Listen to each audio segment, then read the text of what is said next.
Kelling has joined us.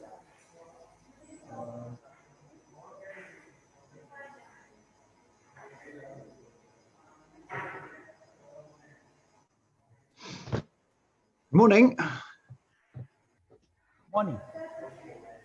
How are you? I'm good. What about the slightly rainy London?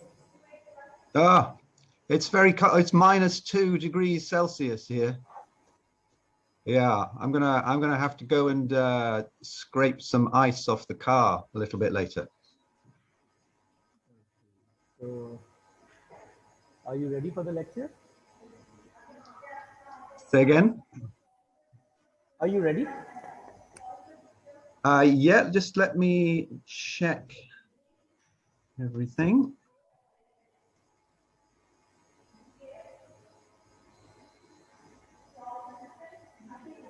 Yeah, good to go. Okay, so let me introduce you first of all, then you will be addressing to the audience. Bismillahirrahmanirrahim. Dear students and respected faculty members, this is Azhar Iqbal from School of Media and Communication Studies, University of Management and Technology, Lahore. Today we are going to organize an online session on public relations and the rise of integrated marketing communication. So our very honorable guest, Ken Kelling, is joining us from United Kingdom, London. So let me introduce, first of all, Ken Kelling. He has, an amazing career, uh, over 25 years. So Ken Kelling is an award-winning events and communication specialist from United Kingdom. In his 25 years in events, communications and public relations, Ken has worked on everything from campaigning to change UK legislation on behalf of charities and promoting the UK as an international tourist destination to a key role in the London 2012 Olympics. He also retained as a life coach in 2014, and now he runs his own communication and coaching consultancy called Sense of Purpose. At the heart of his public and private work is an ambition to help both organizations and individuals discover more meaning and purpose in that way they do. So, first of all, thank you very much, Ken Kelling, for joining us. It's almost slightly raining in Lahore. So, welcome to School of Media and Communication. Over to you. Great, thank you so much. It's really lovely to be with you. Yes, you might have heard us talking about the weather in the UK today. It's about -2 degrees Celsius. So even if you've got a little bit of rain, I think I'll be slightly jealous of your weather. It's a great pleasure to be with you today. I'm going to share my screen for a presentation. And as I was saying at the beginning, my consultancy is called Sense of Purpose, and that's going to be a theme for today's presentation, but I'll explain a little bit more about that shortly. But we're here to talk about public relations specifically, and we're here to talk about public relations as it fits into the whole range of marketing communications that I know that you all have an interest in. So today I'm going to talk about, first of all, where does public relations fit in the marketing mix? Secondly, we're going to have a quick look at what do we mean by public relations, what is it?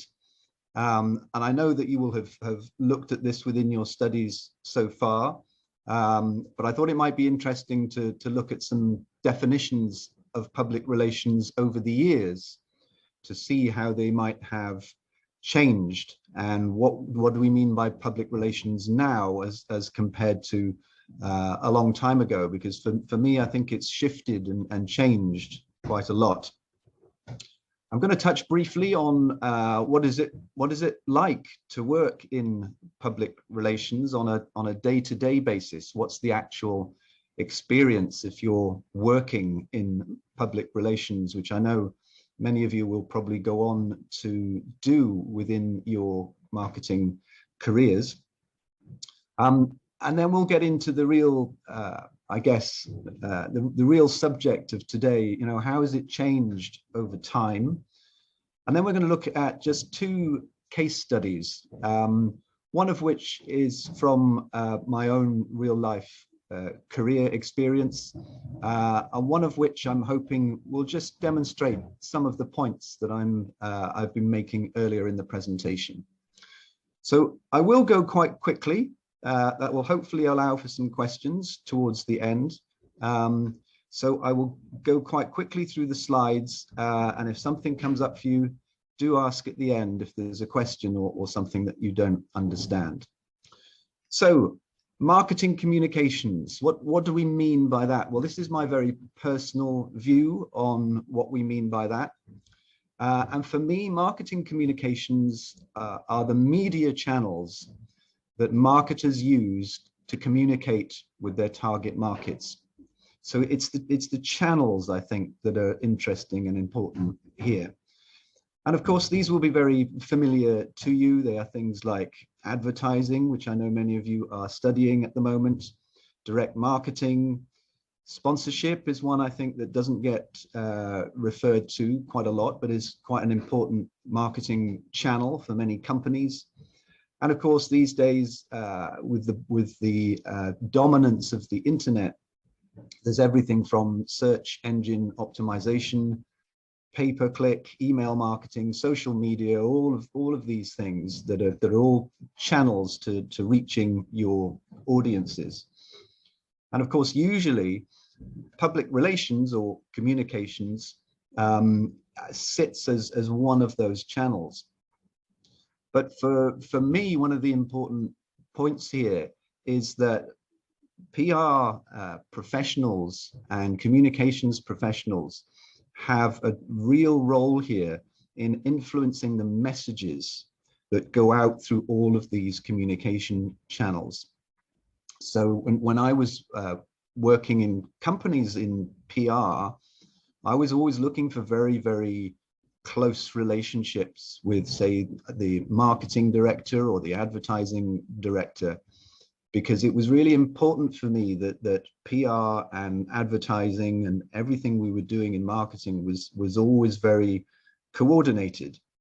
And I always felt that public relations professionals should really be the people driving a lot of the messaging that goes through these channels. And I'll go on to say a little bit more about why I think that's the case. But I think the first point here is that if you're working in PR or communications, then you should be looking to support and influence all of the messages that are going out through all of the channels involved in marketing, whether you're marketing a charitable cause or whether you're marketing a product, you know, like food and fast-moving consumer goods. So whatever it is that you're marketing, I think PR and communications has a central role in developing what those messages should be. So what is public relations? I just thought it would be quite interesting to look back at some definitions of public relations over the years. And I found this one as far back as 1914. Public relations is the art of getting believed. The art of getting believed. And here's another old definition of public relations. Public relations is the engineering of public consent. The engineering of public consent. What I think is interesting about these definitions is they sound very corporate, and they sound like business basically trying to control their audiences. They're trying to control what their audiences might think or believe about their product. And I think public relations is a very, very different thing these days, to different thing to a company trying to get itself believed. And I have a final, more recent definition of public relations here, which I think starts to get to maybe a more modern interpretation. So I'll just read this out. A public relations professional is a bridge builder, building long-term relationships between a company or an organization and its publics based on two-way communication. And I think that phrase, two-way communication, is really important. PR these days is much more about dialogue. It's much more about conversation. Those first two definitions, you can almost sense a company sort of broadcasting, sending out its messages and hoping that they'll be believed, or hoping they can engineer something. Whereas now we're much more about talking to our audiences than having a dialogue, having a conversation, and having mutual understanding. So I think that's been a shift in how public relations is now managed. Dialogue and conversation, I think, is a much more important part of public relations today. So what's it like to work in public relations? Well, I'm sure you're very familiar with many of these things: writing press releases, features, articles, selling stories to journalists. I'm sure these things are very familiar to you. Crisis management, I think, as a public relations discipline, has become really, really key in the last couple of decades in particular. And we've learned, I think, a lot as a profession about how to manage a crisis well. And that could be everything from something being wrong with your product to something controversial. Whatever it is, I think the public relations industry now is much better at managing crises. I think that's been a big part of our development as a profession in the last 20 years.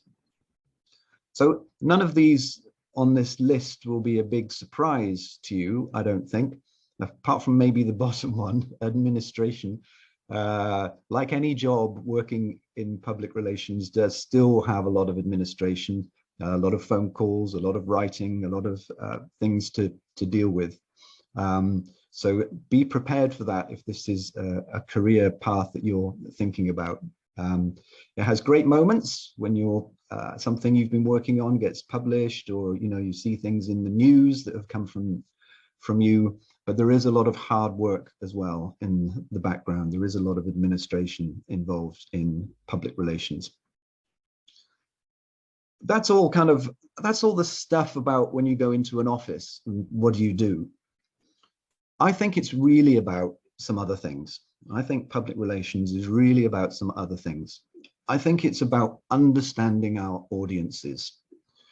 And audience is plural, whether that's consumers, shareholders, employees of the company, or government, big government and small government. These are all people that we broadly call our stakeholders. And understanding those audiences and understanding what it is that they're interested in, what drives them, their perceptions, I think that's what public relations is really about. I think it's about relationship building. It's about building relationships with journalists, building relationships with the people who buy your product or who use your service. Relationship building is absolutely crucial in holding that in your mind of what you're trying to do as a public relations professional. And I think it's about perception and understanding. It's about knowing how you're perceived as an organization by all of these different audiences that have an opinion on you, and they will have an opinion on you. It's about understanding them. It's about understanding what drives them. What are they interested in? What are they concerned about? So these are the things I think that public relations is really about, because all of those things build trust. And at the end of the day, that's as an organization or a company, whoever we're working for, we're always looking to build trust. And I think public relations has a massive role here to help a company or an organization to be trusted. And the more that you're trusted, the more business you're going to be doing. There's no doubt about that. So all of these things, I think, are really what public relations is about, not just the things you do in an office every day. And with all of those things, what's changed? What's changed over time?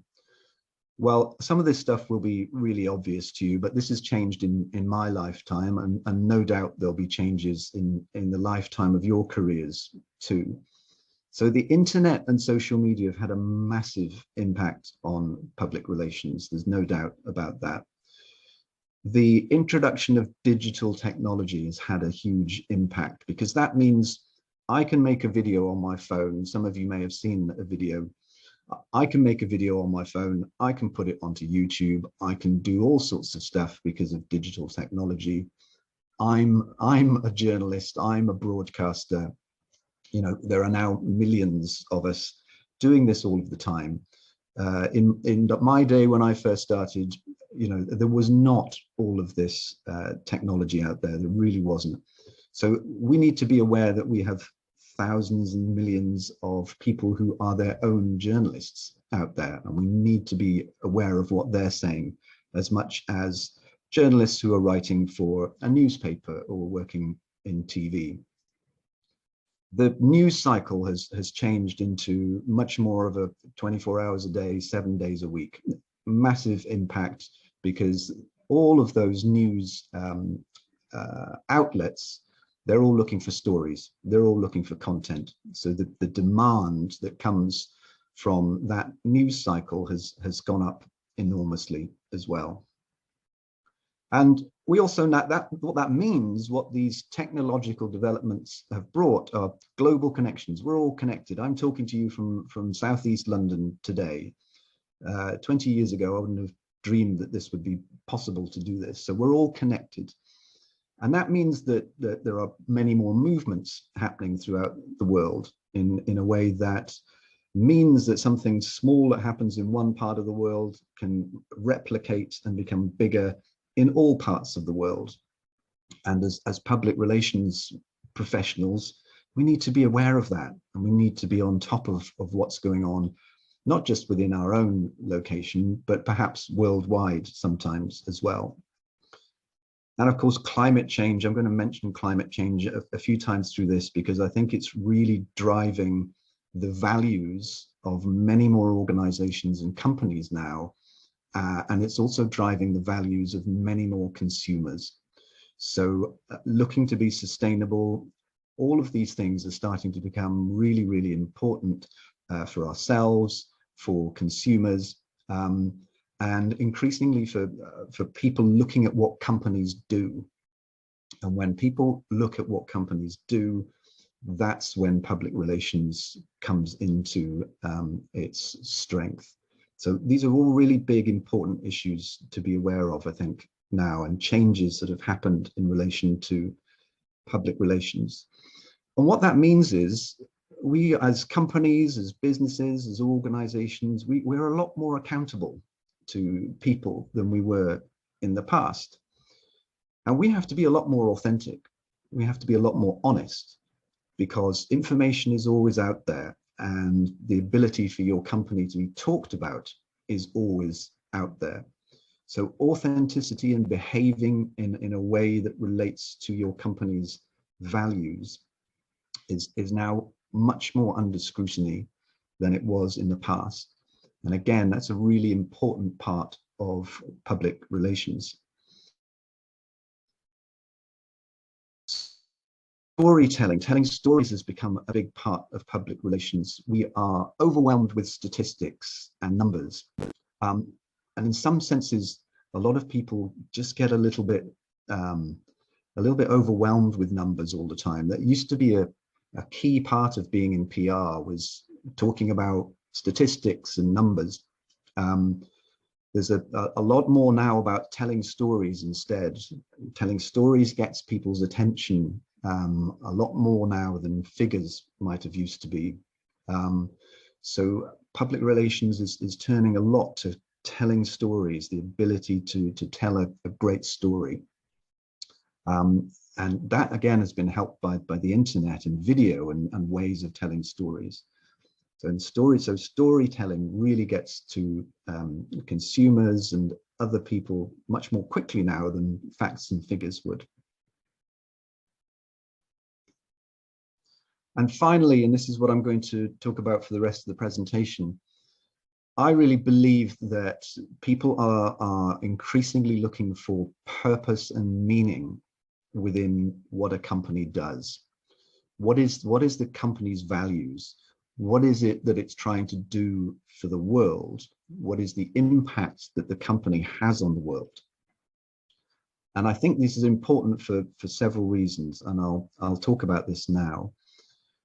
I think consumers, if we're talking here about buying products, for example, are increasingly looking at the choices they can make in buying something or using a service based on what that company's values and what its purpose might be. So purpose is becoming almost something that's a competitive advantage for many companies and businesses if they can get it right and if they can get it authentically told. So purpose, I think, is now underlying an awful lot of public relations work. We quite often want to get our values out there and to tell the story of the positive impact that we're having on the world. I think purpose is really important for us as employees, where we work, where we decide to work, and how we decide to work. There's a lot more movement now between different companies and between different organizations. And quite often as employees, we're looking to work somewhere where we feel good about that company's values, we feel good about its purpose, and we'll feel good about the impact it's having on the world. And a lot of this, I think, is being driven particularly by younger people. That's usually anyone below my age I describe as young. But I think, what's changed even in the last 10 years or so has been young people really looking at the values of companies they want to work for, really looking at the purpose behind those companies, because the future for young people is absolutely crucial. And the decisions that are being made today are really crucial for the future.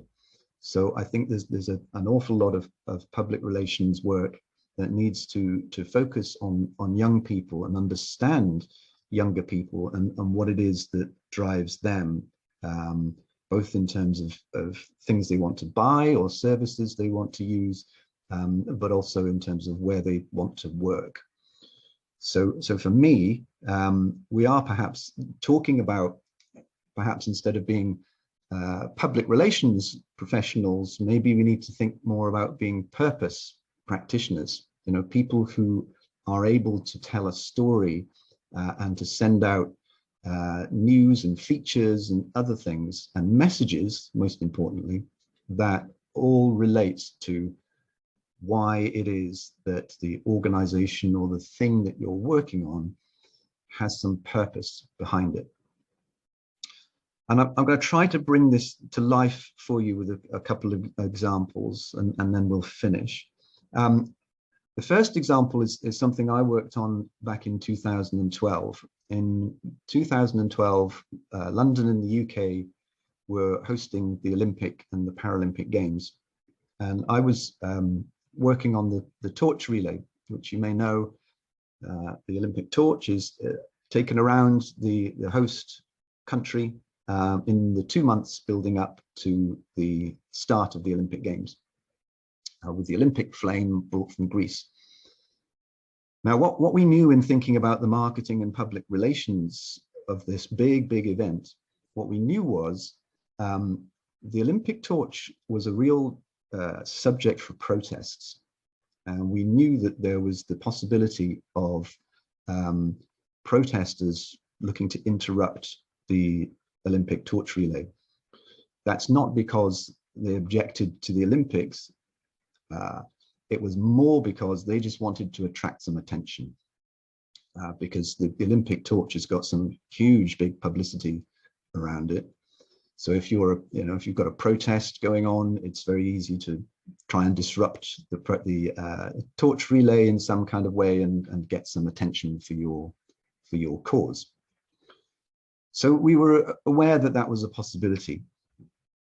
So one of the things that we wanted to do, and one of the things that helped with this, was we wanted to put at the heart of the torch relay a celebration of local people who were involved in working with people on sports, on community events, really dedicated volunteers who work every day, 365 days in the year, on helping to support their local communities. And we wanted to celebrate those people because they don't often get recognized. So we decided that we wanted the majority of people running with the Olympic torch to be these people, local heroes, we called them, local, ordinary, but extraordinary people. So that was what we put at the heart of the marketing and public relations of the Olympic torch relay. And we wanted to do that anyway, because we wanted to make the torch relay about local people and local communities, not celebrities, not big corporate donors, local people who volunteered. And what happened was that meant that any protests was going to be really, really not well received. Because if you imagine someone who's a local hero in their area, who does amazing voluntary work, who's always helping people, if that person was to have their torch relay moment interrupted by a protester, that protest was never going to work. And I mean, thankfully it worked, and we didn't have one single protest. There was absolutely no protests, no disruption to the torch relay throughout its whole time. And we strongly believe that was because we put purpose, we put a really strong sense of purpose at the heart of the Olympic torch relay, so that people would understand what we were trying to do, the positive impact that we wanted to have. And that message really got across. So we were really pleased with how that worked. So it's just one example of how you put purpose at the core of your marketing and public relations. The next one is just something that I was amused by. When I was young, there were only 4 TV channels that you could watch. Actually, there was only 3 TV channels that you could watch. So the adverts that used to appear on one of those TV stations were always the same. They were always the same adverts, again and again and again. One of the adverts that stood out for me was this one. This was an advert from 1979.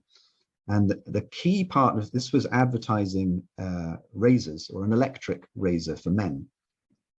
And one of the key parts of the advert was this man, Victor Kiam. Victor Kiam was the chief executive of the company. And in the advert, he tells a little story about how he bought the company. The company was called Remington.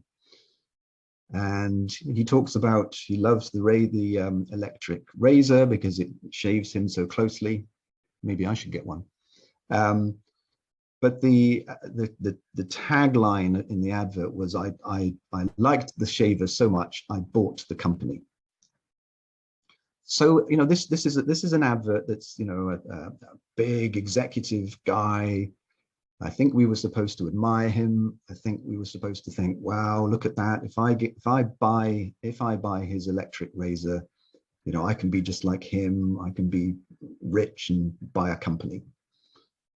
So that was the kind of the values of this advert. And I saw something the other day which prompted me to think about this. And this is another shaving company, and this is from 2019. And this company is called King of Shaves. Now, this is their chief executive. And you can see already he's got a casual hoodie he's wearing. He's not wearing a suit like the other guy. And what he's launching with this, a YouTube video, he's launching the idea that their company is going to get rid of all of the single-use plastic in their products. So they're getting rid of all of the single-use plastic in their products. They're going to have aluminium instead that you can refill with their shaving cream and other things. So what they were talking about here was the values of the company. They were talking about the difference they wanted to make to the world. They're talking about how they want to associate themselves with doing something sustainable. So the difference in how these two adverts played out and how the messages play out really stands out for me, because now I think companies through marketing, advertising, and public relations messages are now really talking about what's the purpose behind our company, what's the mission of our company, what's the positive impact we want to have on the world. And for me, the contrast of these two adverts really makes that clear, because Will King here, the founder, doesn't talk about himself. He doesn't talk about how he founded the company. He's not dressed like a great big chief executive. He's there as a simple human being talking about something that he would like to achieve for his company that's going to make the world a better place. So that, I think, is another example of putting purpose at the heart of our marketing and public relations. So I'm going to finish here with a quick conclusion. So my argument today has been that public relations now, I think, may be much more about purposeful relations and how we get our organizations' messages about the impact we have on the world, how we get that out to the public. And I think this should be at the heart of all of our marketing messages if we are to resonate with consumers, our audiences, and young people in particular. That building trust and building dialogue is a huge part of public relations, and it's not a one-way exercise. It's having conversations, it's being able to understand your audiences and have conversations with your audiences. And I think all of that leads eventually to competitive advantage. It makes us clearer in terms of our organization, how we're different from other businesses, how we are different from other organizations, if we can be very clear in communicating what our mission, what our purpose is.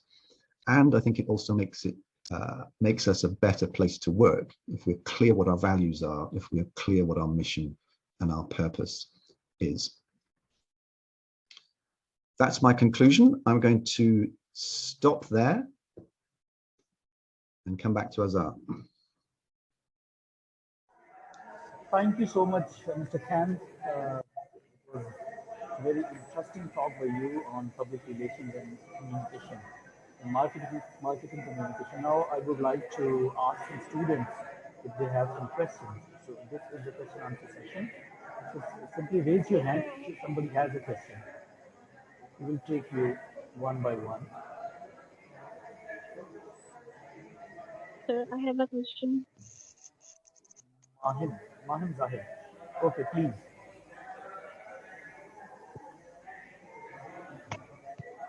Sir, my question is how social media and internet has strong impact on PR. Mm.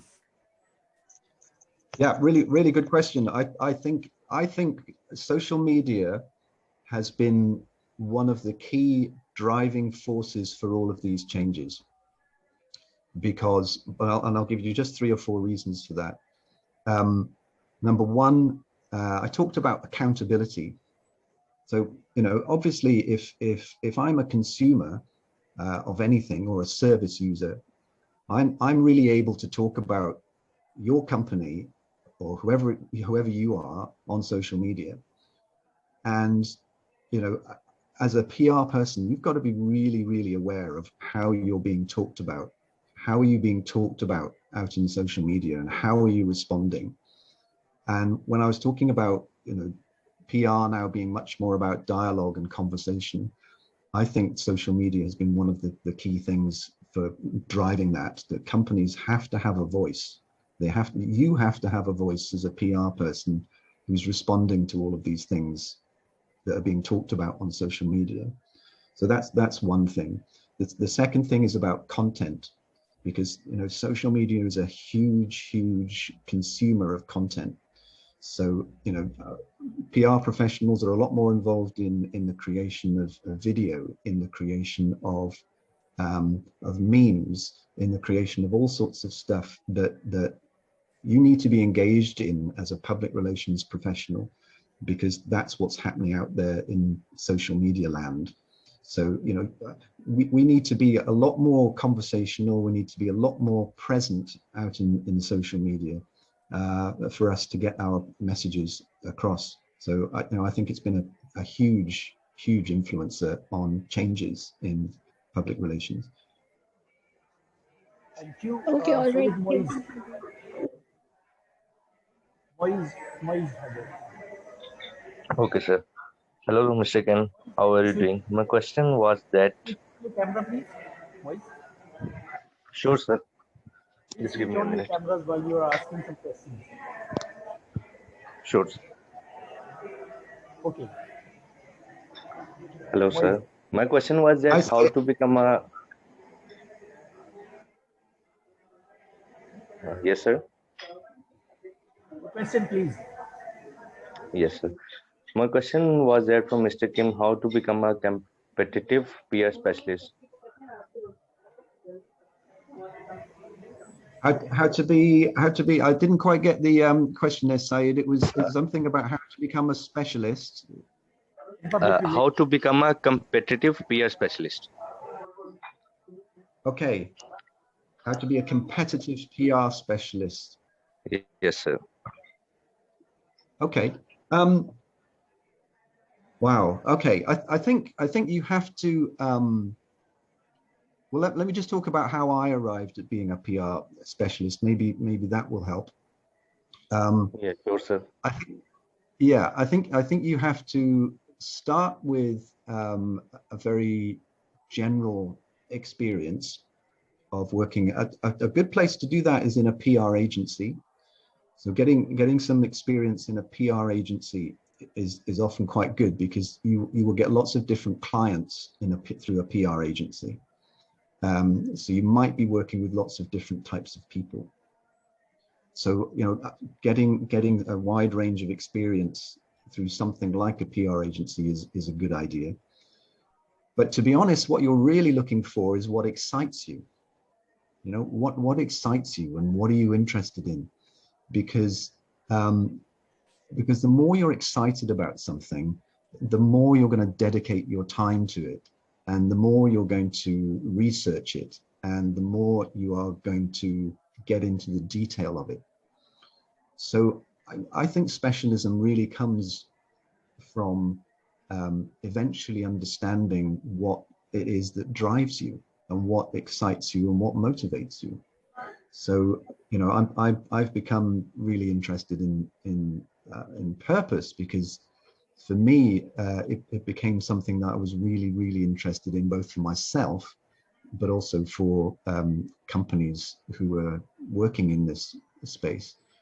So follow your heart, Syed, I think I'm saying is the main point.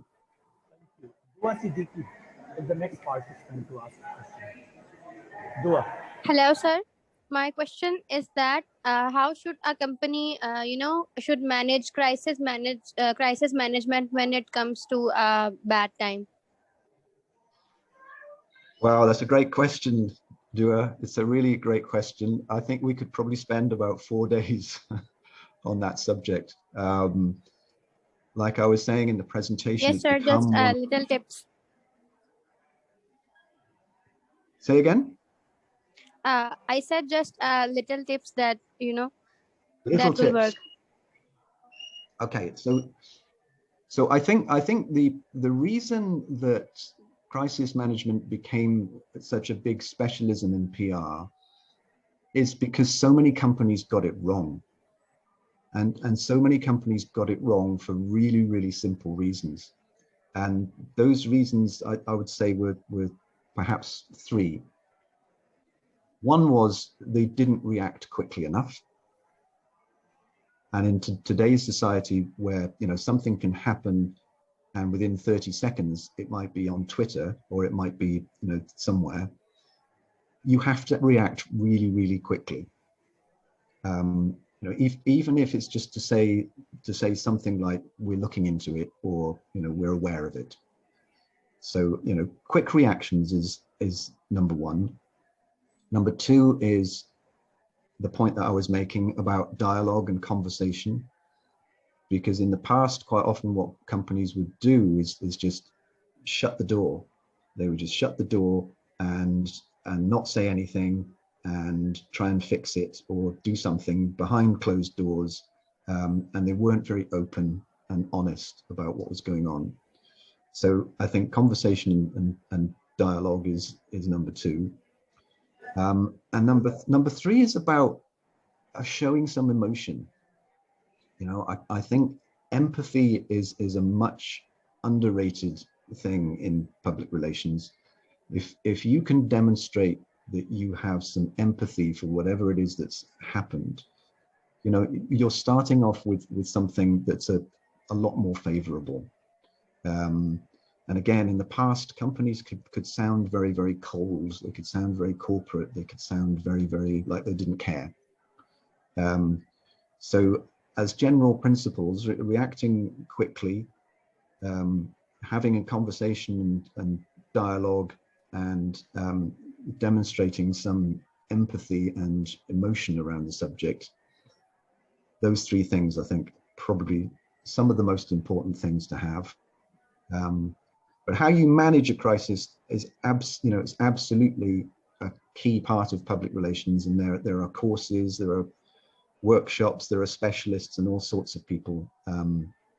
Maybe we should do another one on this, Azar. Maybe we should do another workshop on crisis management and spend some time talking about that, because it's a complex issue. Thank you so much, sir. It was very, very helpful. Thank you, Dua. And students are very charged to participate in this productive session. So I would take the next participant, Maheen Rahman. I will ask you. Hi, my question. Maheen, your question. Yes. Your question, please. The lecture was very informative. My question was how important it is to have reliable and trustworthy sources as a public relation professional. Can you say that again for me, Maheen? How important it is? How important it is to have reliable and trustworthy sources as a public relational professional. Yeah, good point. Absolutely, yeah, 100%. So this is a really important topic. In the whole era of fake news, and in the era where, like I was saying, so many people can say something publicly very, very quickly. So I think it's incredibly important. And we've seen this on the side of journalists, because journalists are affected as much by this issue as public relations professionals.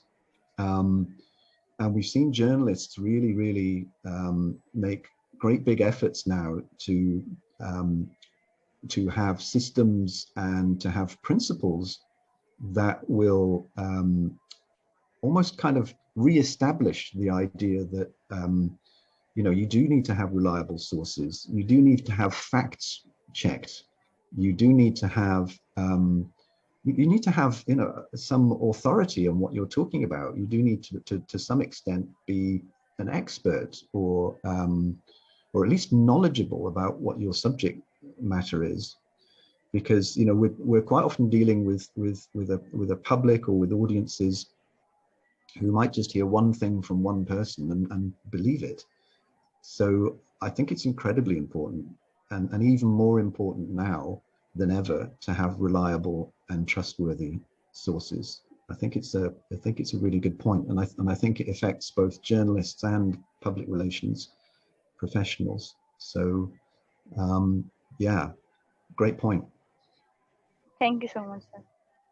Ilha Fatima will be the next participant. Hello, Mr. Kelling. It was a very informative lecture indeed. Much appreciated. My question is, Thank you. according to you, does marketing drive PR or does PR drive marketing? Yeah, great question. Really great question. I think sometimes we can get a little bit too hung up on definitions of words. I was really influenced by working with a marketing director who was responsible for mainly for advertising, direct marketing, sponsorship, and I was responsible for communications and PR. But what we used to do was we would go to each other's meetings.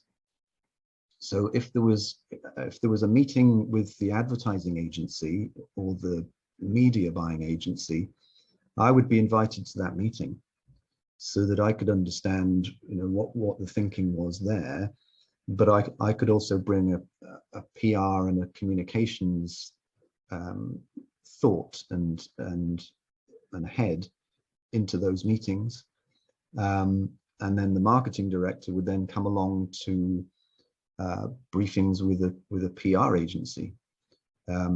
So, you know, in some senses, what we managed to do, I think, was to have, although we had very different and defined roles, we understood each other, and we understood what each person was working on and what their thinking was. Now that doesn't always happen, but I think where you can get that dynamic working together, it can make a huge difference to the whole organization. So I'm not sure there's a direct answer to your question, which one drives the other, but I would say, you know, if you can integrate it as much as possible, if you can work together like that, it's always going to be really helpful. And I'm a great believer that public relations is about conversations and dialogue with different audiences. So the more that you can bring what you're learning from those conversations into marketing, the better. So I'm not sure one drives the other, but I think it really does need to be integrated. Okay, sir. Thank you so much.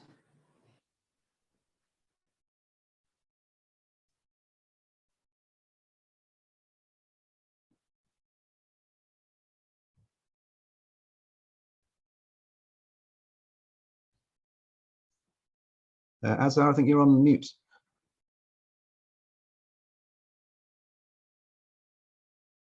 You're on mute. Azhar.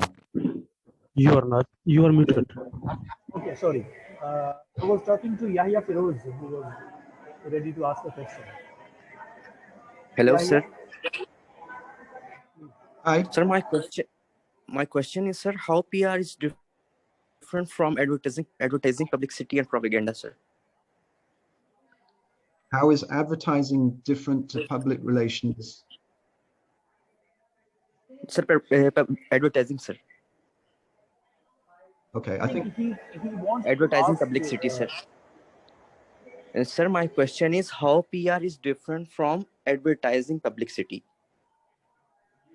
Okay. So, well, I'll give you my understanding of it. So with advertising, generally, you're in control of the creative concept for the advert, for deciding what you want the advert to look like, and for deciding where you want that advert to go.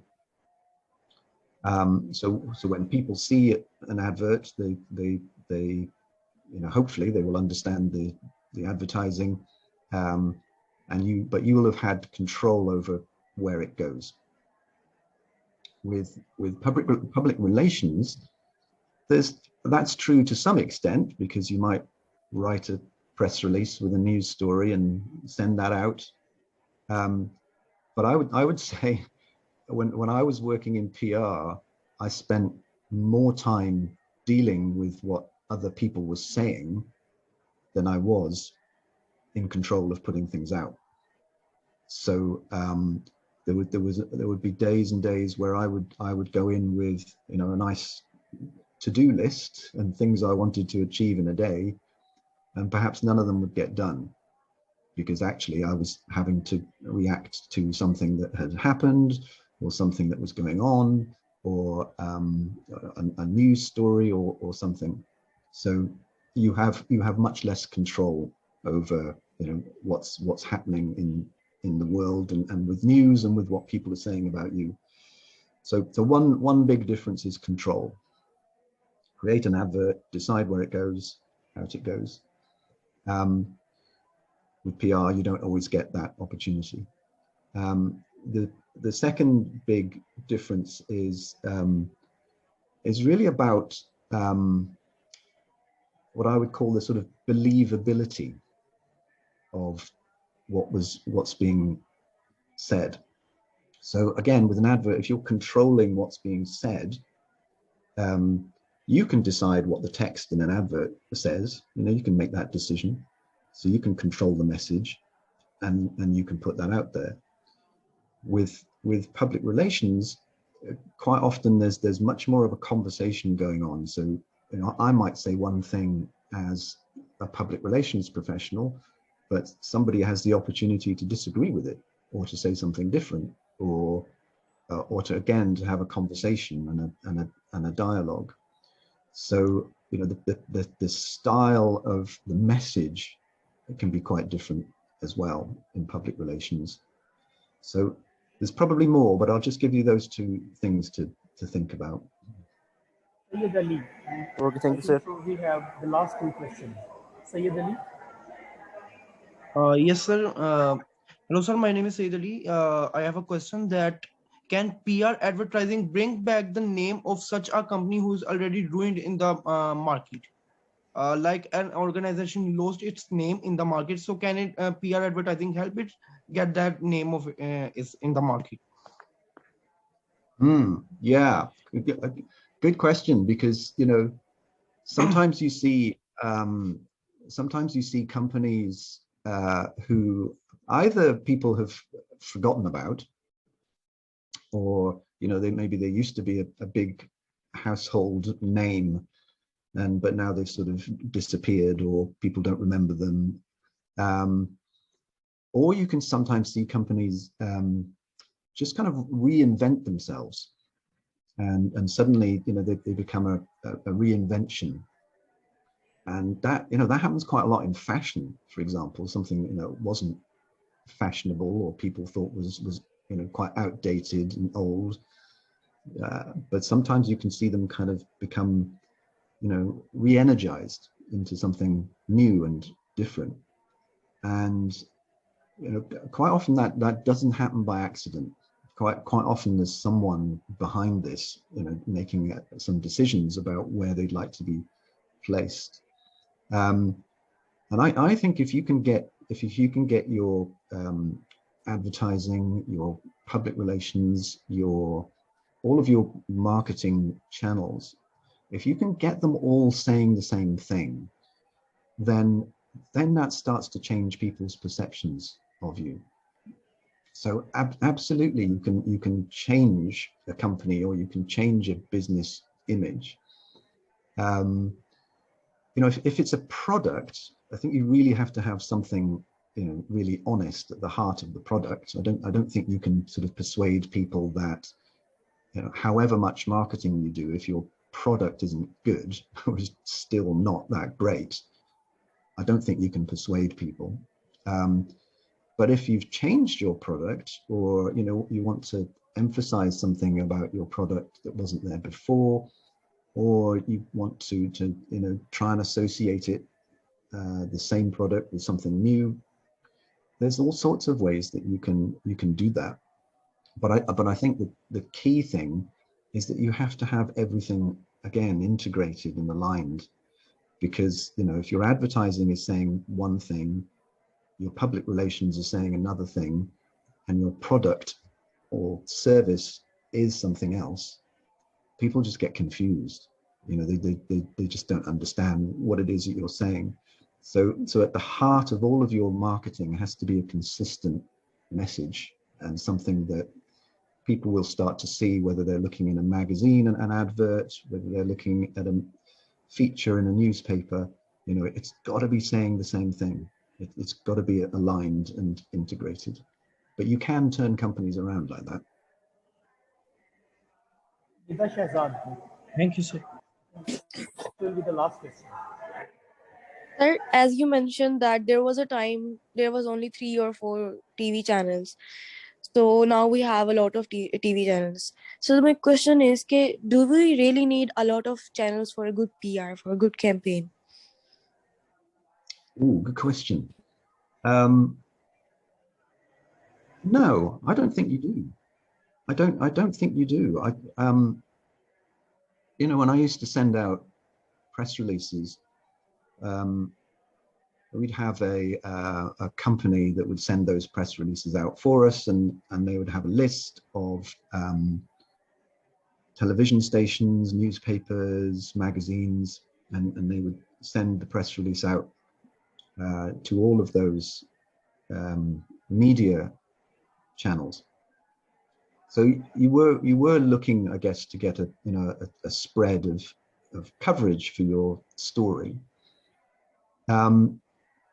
But if you got one piece of really great coverage on one TV station, that could be as much publicity as getting not very much publicity on lots of channels. And so there's also, it's not just about the spread of the of where your story appears. It's also about how in depth they cover it. So if you have a story, or you're making an announcement, and you get an interview with your chief executive or someone, and you get, say, 3-4 minutes on one of the TV channels, that could be a lot more powerful and seen by a lot more people than just getting a number of different channels that only mention it or don't mention it at all. So no, I don't think, if you're looking to promote a PR story, I don't think it's essential to be on every single channel. I think you're really looking for as much time and depth into the story as you can, which sometimes means that when you're thinking about a story, it's actually better to develop a very strong relationship with, for example, the producer on a TV station, and to develop that relationship over time, because then you might get a much bigger story, or you might get a much bigger piece on that channel, because you've developed that relationship with just one TV channel. I hope that makes sense.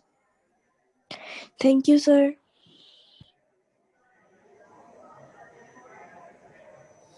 Okay, that's all from the question answer session. Do we have Dr. Mohsen Hassan Khan with us? Yes, sir, I'm here. So, Ken Kelling, first of all, I would like to thank you on behalf of faculty members and the students. And I would like to ask my colleague, the senior assistant professor in School of Media and Communication Studies. He has both national and international exposure and experience to work as a researcher in media and communication studies. So, Dr. Mohsen, now over to you to have a thanks note to concluding remarks to the Ken Kelling from United Kingdom. Dr. Mohsen, please.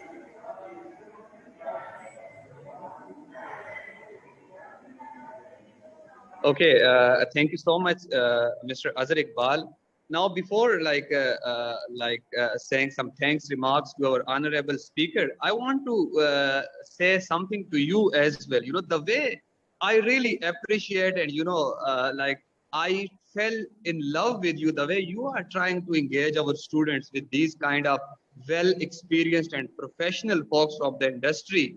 The way it's really impressive for me as well. The way our students, students from communication and media studies and specialized in advertising and public relations, the way they are actually, engaging these kind of activities is really remarkable. And at the end of the session, I would like to thanks our honorable speaker, Mr. Ken Kelling, for such a wonderful insights, totally based on their diversified experience in industry. I think more than 20 years, I believe 25 or so. So thank you so much, Mr. Ken Kelling, for your valuable time and insights, and we look forward to have more collaborations with you in future as well. And once again, thank you so much, Mr. Azhar Iqbal, to you as well, for engaging our students. So, and thank you so much, Mr. Ken Kelling, for your time, and look forward to welcome you in Pakistan soon as well. Thank you so much. Thank you. It's been great. And thank you for all of your interest to the students. And Azhar, thank you for the opportunity. It's been really, really enjoyable. Thank you. That's all from today's session, and thank you very much, dear students, for your patience and your active participation. Thank you very much, Ken Kelling. Inshallah, we'll invite you again. We'll have another good session with you. Thank you so much. Goodbye. Bye-bye.